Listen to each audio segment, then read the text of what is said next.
ایک شخص آیا اللہ کے نبی صلی اللہ علیہ وسلم کی خدمت میں، تو آپ کی زبان سے یہ آیت سنی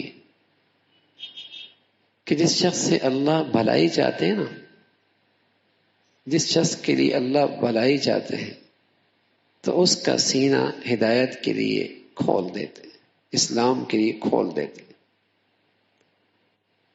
اور پھر فرمایا ہدایت ایک نور ہے جس سے اس کا سینہ کھل جاتا ہے، اور اس نور کے بدولت اسلام کا ہر حکم اس کے لیے آسان ہو جاتا ہے. جب ہدایت کا نور اندر آتا ہے تو اسلام کا ہر حکم اس کے لیے پورا کرنا آسان ہو جاتا ہے. تو پوچھنے والا نے کہا یا رسول اللہ حل لذالک من، اس کے لیے کوئی نشانی ہے جس سے ہم پہچان سکیں کہ ہدایت کا نور اندر آ گیا؟ کوئی نشانی کہ پتہ چل جائے کہ ہدایت کا نور آیا ہے؟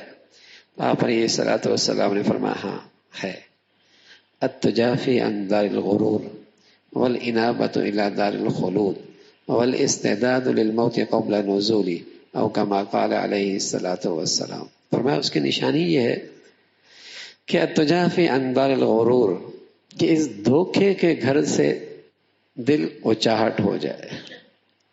یہ دنیا دھوکے کی جائے نا، اس کی حقیقت سامنے آ جائے کہ دھوکے کے گھر سے کیا جی لگانا. جس نے آج تک کسی سے وفا نہ کی، اس دھوکے کے گھر سے دل اچاٹ ہو جائے.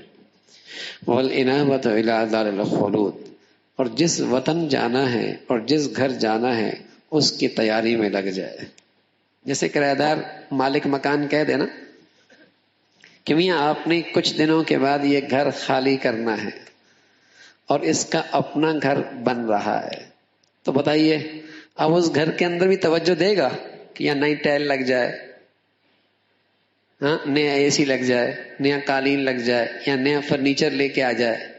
بلکہ کیا ہوتا ہے، ارے میاں مالک مکان کا گھر ہے، واپس اپنے گھر میں جا کے لگائیں گے، اپنے گھر میں جا کے لگائیں گے. تو جب ہدایت کا نور سامنے آتا ہے دل میں تو اس دنیا کی حقیقت سامنے آ جاتی ہے اور اپنا گھر بھی سامنے آ جاتا ہے. پھر یہاں سے زیادہ توجہ وہاں ہو جاتی ہے، پھر یہاں سے زیادہ توجہ وہاں کی ہو جاتی ہے. کوئی ایسا بھی دیکھا ہے کہ مالک ایک مہینے کا ایک مہینے کی مہلت دے اور نئے ٹائل وہاں لگا رہا ہو، نیا قالین وہاں لگا رہا ہو؟ کوئی ایسا بھی دیکھا ہے؟ اگر کوئی ایسا نادان ہوگا تو کہا گیا سر میں وہ کوئی نہیں، مخ کوئی نہیں، دماغ کوئی نہیں، یہ کہا جائے گا. تو اللہ کے نبی صلی اللہ علیہ وسلم نے فرمایا ہاں جب وہ ہدایت کا نور آتا ہے تو اس کی نشانی ہے التجافی عن دار الغرور. اس دنیا کی حقیقت سامنے آ جاتی ہے، اس نور سے دیکھ لیتا ہے، اس سے دل اچاہٹ ہو جاتا ہے، اس کی طرف وہ توجہ نہیں رہتی. توجہ کہاں رہتی؟ والانابۃ الی دار الخلود، جو اپنا گھر ہے اس کی طرف توجہ بڑھ جاتی. الذین یرثون الفردوس هم فیہا خالدون. تیرا گھر آگے ہے بھائی، جہاں سے تو نکالا نہ جائے گا. یہاں تو نہ جانے کتنے گھر بناتے ہیں، نکال دی جاتے ہیں. دیکھتے نہیں کہ بنایا ہے کتنے ارمانوں سے، رہ رہا ہے کون ہے؟ دیکھا نہیں سرمایہ کس کا لگا ہے، رہائش کس نے اختیار کی ہوئی ہے؟